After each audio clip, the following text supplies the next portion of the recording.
আমাদের পঞ্চায়েত সমিতিতে প্রার্থী আছে প্রায় আমাদের 38 জুলাইবাড়ি বিধানসভা কেন্দ্রের পক্ষ থেকে 11 জন। তার মধ্যে প্রতিদ্বন্দ্বিতা করার জন্য বিরোধীদের রয়েছে 5 জন এবং জেলাতে আমাদের জেলা পরিষদের আমাদের 38 জুলাইবাড়ি বিধানসভা কেন্দ্রে 3টি আসন রয়েছে। সেই 3টি আসনের মধ্যে আমাদের দল প্রতিদ্বন্দ্বিতা করবে এবং বিরোধীদের সংখ্যাও আছে। বিরোধীদের প্রার্থী 3টি।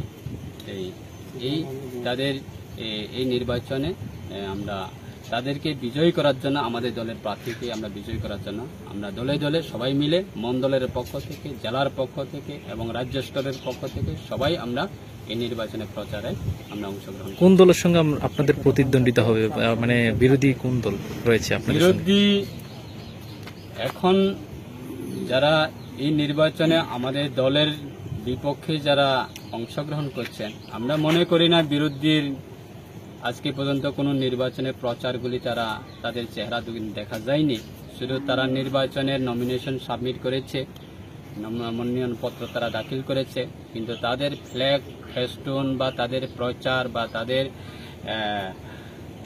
বাজার সভা থেকে শুরু করে বিভিন্ন রকমের একটা নির্বাচন যদি কন্টেস্ট করতে গেলে বিভিন্ন রকমের একটা দলের রাজনীতি কর্মসূচি রয়েছে, কিন্তু সেই কর্মসূচিগুলি বিরোধীর কোনো কর্মসূচি আমরা আজকে পর্যন্ত দেখা যায়নি।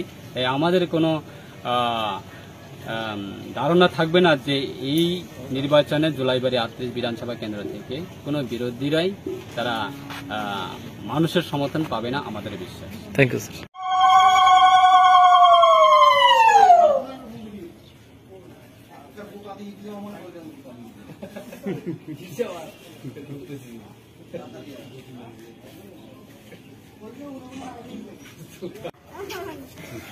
কাইগুনি আমরা জেলা পরিষদের প্রার্থী, আমরা 8 তারিখ তো নির্বাচন।